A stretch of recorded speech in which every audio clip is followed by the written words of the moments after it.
No nii, seekord siis Rine Visualis on meil Volkswagen ID7 Pro varustustasemega. Nagu külje pealt näha, Möllerauto Ülemiste usaldas selle auto seekord meile. Suured tänud neile selle eest, kui soovitegi ise kas samasugust ID7 või ükskõik missugust muud Volkswagenit vaadata, siis kindlasti pöörduge nende poole. Nende meeskond kindlasti aitab teid sellega. Autol siis selline huvitav tumesinine värv, lisaks siis selline hõbedane joon jookseb siis eest taha ja katus on must, ehk siis auto on põhimõtteliselt kahevärviline ja kogu see must katus ja hõbedane joon tekitab efekti, et auto on madalam, kui ta tegelikult on, mis minu arust on päris huvitav efekt. Autol on siis ees ja taga IQ Light tuled, mis siis aitavad pimedas paremini teed valgustada ja taga on ka siis huvitav 3D efekt nendel tuledel külje pealt vaadates. Autol all on 19 tollised väljad, saab ka 20 tolliseid ja üldiselt tegelikkuses võib öelda, et see disain on päris ilus. Nagu praegu näha, pult ja auto omavahel suhtlevad, ehk siis auto jälgib kogu aeg, kui kaugel pult on autost. Seega uksed lähevad ise kas siis lahti või kinni ja lisaks on teil siis ka siin eraldi koht, kuhu siis kui näpu vastu paned, siis uksed lähevad kinni ja kui lingist kinni haarad, siis ta teeb need uuesti lahti. Lingid on aerodünaamilised, ehk siis need ise ei liigu, vaid siin keskel on siis nupp, mida vajutad ja uks tuleb lahti. Auto mõõdud on üsna suured, nagu näha, siis ta on üsna suur auto, nii kõrguse mõttes sedaani kohta, pikkuse kui ka laiuse. Aga salongis sees olles võib öelda, et see on igatepidi hästi ära kasutatud salongis, kuna ruumi on tõesti väga palju. Ja seda autot saab ka eraldi siis ID7 Tourerina, ehk siis universaalina. Ma arvan, et 90% piisab ka sellest sedaanist, aga kui tõesti sul on vaja lisapagasiruumi, siis soovitan vaadata ka sinna Toureri poole. Kuigi ega ka siin tegelikult näiteks tagauksed käivad päris laialt lahti, ehk siis autosse saab üsna mugavalt.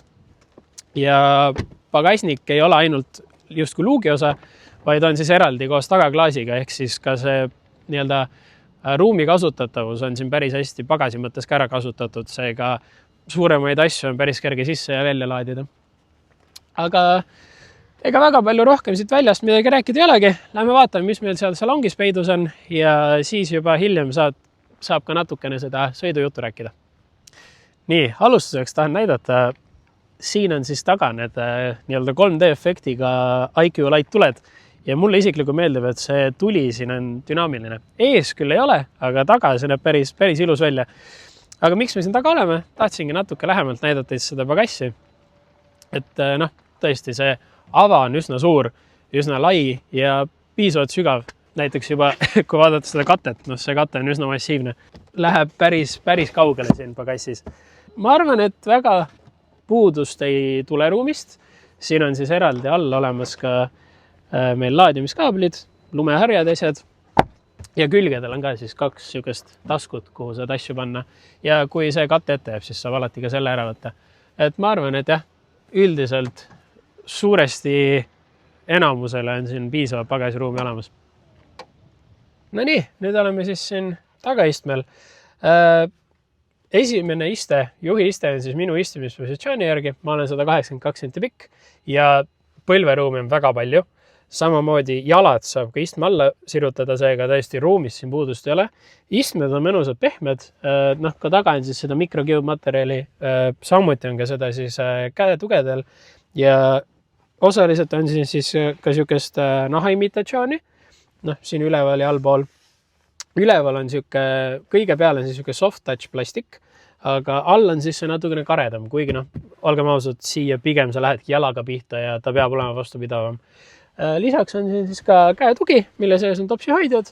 Eraldi ka siis on võimalik siit asju läbi vedada, näiteks suusad, mingid, mis iganes, puuplangud, mida sul vaja vedada on. Neid saab siia panna.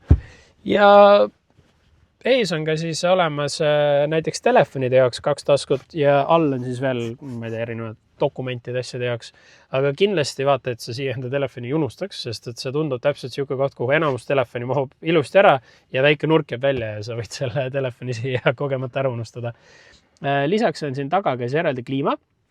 Ventilatsiooniavad on natukene huvitavalt, et tavaliselt need on teineteise kõrval, siin on teineteise peal ja kõige all on siis ka Type-C laadimisavad 2 tükki. Ja kuna tegu on elektriautoga, tal ei pea olema eraldi siis veopilli siin keskel, siis on see osa täiesti tühi. Ehk siis kui tahad siin eriti lebotada, siis ma arvan, et võid ka niimoodi sõita, kuigi võib-olla pigem siis lihtsalt istuda siin, sest see ei ole väga turvaline. Istume ikkagi ilusti ja paneme vee peale. Aga jah, tagaistmega ühel pool, lähme vaatame, mis sees täpsemalt on. No nii, ja nüüd siis sinne esiismel juhi koha peal. Kohe esimese asjana näeb, et see rool on, nagu uutel Volkswagenitel ikka, siuke üsna minimalistlik. Sellel autol on siis ka puututundlikud nupud, mida paljud ei salli. Mulle isiklikult nüüd siin selle autoga natuke sõites mind neid ei häiri. Mulle täitsa meeldib. Ta on nagu osaliselt jah, ta on nupp, osaliselt on ta slider siin all. Natuke vaja harjumist, aga pole väga hullu. Keskel on siis hästi suur siuke kate, mille kui ühele poole eest ära libistad, on 2 USB Type-C ava. Teisele poole on sul siin topsi haidjad ja siis siia vahele saad ka veel midagi panna. Mina avastasin, et siia näiteks päiksurilli mahub päris hästi. Ja samuti ka käetoe sees on hästi sügav ava ja lisaks on siis ka siuke eraldus väike sahtel, mille saad siia tagasi panna ja vajadusel ka siis liigutada, kui tahab midagi siia ära mahutada.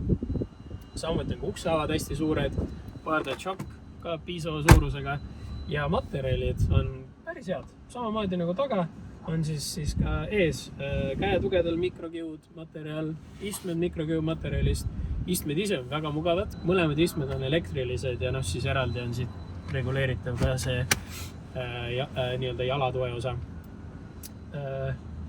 Mõnusalt siuke pisikene spidomeetri osa on. Ta on siuke hästi väikene ekraan ja lisaks ta peegeldab seda ka esiklaasile heads-up display'l. Heads-up display ise on väga suur ja sellel väiksel pisikesel ekraanil siin on kogu info tegelikult olemas, mida sul vaja on.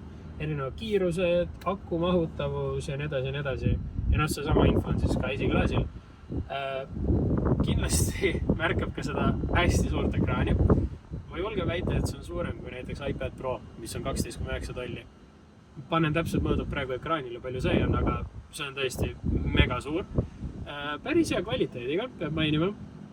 Hästi siuke nii-öelda kasutatav ka, ei ole aeglane, mõnus. Üks asi, mis võib paljusid häirida, on see, et ei ole füüsilisi nuppe, aga samas on välja toodud alla siis slideritena nii juhile kui kõrvalistujale eraldi temperatuur, kas soojem külmem ja tegelikkuses ka eraldi siis nii-öelda volüümi slider, mida saad kas libistada või siis ka vajutada kummalegi poolele ja ta siis ükshaaval seda reguleerib. Käigukang on toodud siia rooli kõrvale, keerad edasi on drive, tagasi on reverse, vajutad siia otsa peale on park ja siis eraldi on ka väikene paneel tulede jaoks, et ei ole seda nii-öelda füüsilist nii-öelda valitsat. See on enamus uutel autodel on see juba niimoodi eraldi väikeste puututundlike nuppudena. Et üldiselt minu arust on väga kena salong. Siuke hästi ruumikas. Praegu minu iste on kõige alumises positsioonis. Pearuumi on väga palju ja tegelikkuses alguses tahtsin isegi seda istet natukene veel allapoole saada. Aga jah, kogu seda nii-öelda istme reguleerimisruumi, juba kõrguse mõttes on väga palju, et siia saab põhimõtteliselt ükskõik kes ennast ilusti mugavalt istuma sättida. Et jah, päris õnnestunud salong on.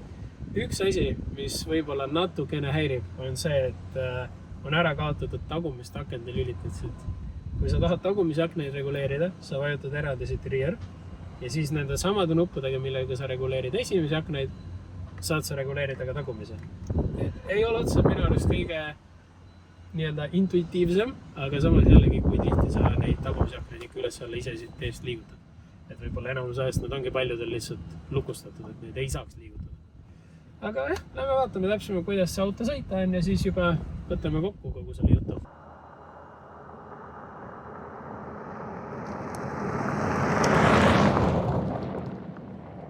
No ja nüüd siis oleme selle ID7 roolis.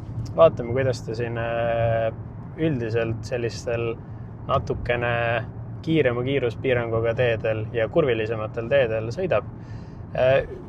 Võib väga rahule jääda, ses suhtes, kuna tal ei ole sisepõlemismootorit, siis jah, ainus müra, mida sa kuuled, on refi müra, et ei ole justkui seda sisepõlemismootorit, mis selle justkui ühtlasemaks teeb, aga ka see refi müra ei ole häiriv. et ta on ikkagi lihtsalt siuke õrn ümisemine ja ka suurematel kiirustel, kui siin maanteel sai sõidetud circa 110-ga, et isegi siis ta ei ole mitte midagi ülemäära häirivat. Et müraisolatsiooniga siin autos on päris hea seis. Autol on siis erinevad nii-öelda sõidurežiimid ka, et on siis Eco, Comfort, Sport ja Individual, et spordi peal ta on natukene siis siukene, ütleme, äkilisem heas mõttes, et kui ongi mingid väike möödasõit või midagi vaja teha, et siis seda on täitsa hea kasutada. Ja üldiselt kogu see vaateväli siit autost välja on päris lai ja suur, et aknad on üsna kõrged. Autos endas ruumi on ka hästi palju ja seda autot saab ka tegelikult universaalina, seega siis salongiruum on veel suurem ja esiklaas on viidud hästi kaugel ette. Et see tekitab ka nagu siukse hästi ruumika efekti ja esiklaasil on hästi suur heads-up display, mis siis kuvab sulle näiteks, kui sul on jooneabi, kuvab sulle täpselt neid jooni. See liigub ka siis auto sõiduga kaasas, et kui oletame, kui tee peal on kurv, siis ka see joon pöörab samal ajal, kui see kurv tuleb. Et siuksed pisikesed, aga jällegi hästi huvitavad asjad, mis siia on juurde toodud.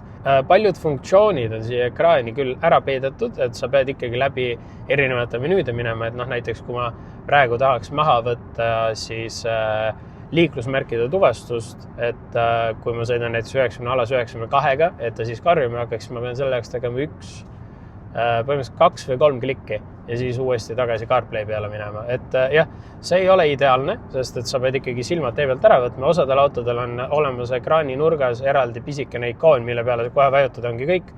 Aga jällegi õnneks ta ei ole ära peidetud kuhugi 7 alammenüü taha ja lisaks pead võib-olla veel mingi parooli panema. Et seda jah õnneks tehtud ei ole. Aga jah, nagu juba ütlesin, siis minu arust üsna mõnus, hästi pehme vedrustusega ja kuna sellel autol on ka see ref on üsna paks, siis üldiselt see sõit on nagu hästi mugav, hästi sujuv, hästi pehme. Et sellel autol on siis võimalik ka näiteks individuali peale 15 erinevat moodi sättida enda jaoks seda vedrustust, et tal on siis adaptiivne vedrustus, et saad suhteliselt täpselt paika panna, et kui jäik või kui pehme sa tahad, et see oleks. Ja praegu ongi ta siis kõige pehmema ja kõige sujuvama peal ja tõesti sujuv see sõit tegelikult on. Autoga, nagu üldiselt elektriautodega, siis maantee siin ta sööb natukene rohkem seda nii-öelda akut, et kuna tal ei ole ju võimalik seda justkui kuidagi pidurdades taastada. Et samas jällegi 73% on praegu, õues on 7 kraadi, Eesti sügis, ja näitab, et 350 kilomeetrit saab sõita veel. Et mina võin sellega ka täitsa rahule jääda. Ideaalis muidugi ta võiks olla natuke suurem, aga eks ta suvel olegi. Kui siin õues on juba mingi 25 kraadi, ei tööta istmesoojendused, autot ei pea kogu aeg soojendama. Et ma usun, et siis range on ka natukene suurem. Ja sellel autol siis on ka kiirlaadimisvõimalus. Et panen siia ka siis info, et kui kiiresti ta enda 10-80 laeb, sest see on see tavaline nii-öelda protsendi vahe, mis kõige kiiremini täis laeb end. No nii, ja millised on siis üldised muljed? Muljed minul on väga head selle autoga. Nagu siin igas klipis tegelikult on aru saada, sest mulle see auto täitsa meeldib. Ruumi palju, disain on päris kena. Samuti on olemas ka, nagu ma ütlesin, universaali seda, seega kui see ruumikus on selle autoga võib-olla natukene vähene, siis universaaliga ma usun, et see saab ka ilusti lahendatud. Värvid, asjad väga meeldivad, sõidab pehmelt, range on, ütleme, seda saaks alati rohkem olla, aga me oleme siin sõitnud selle 7-kraadise jaheda sügisilmaga vähemalt 60 kilti ja see range, kuna enamus on maantee olnud, siis võib-olla on kukkunud 80 kilti, mis on tegelikult täiesti arvestatav nii-öelda erinevus sellise elektriauto koha pealt, et linnas on nad ju kõige efektiivsemad, kus siis piduriga saab ta tagasi genereerida seda akut. Et jah, üldiselt nagu paar korda öeldud on, et siis minule see auto väga meeldib. Kui ka sina soovid lähemalt uurida sellise ID7 kohta või miks mitte ka mõne teise Volkswageni kohta, siis vaata lähemalt Möller Auto Ülemiste. Kindlasti nende pädev meeskond ka sind sellel teemal natuke rohkem aitab. Ja ega muu midagi ei ole. naudime seda jahedat sügisilma, eks juba näeme järgmine kord, mis meil siin huvitavat siis näidata on. Tšau-lau!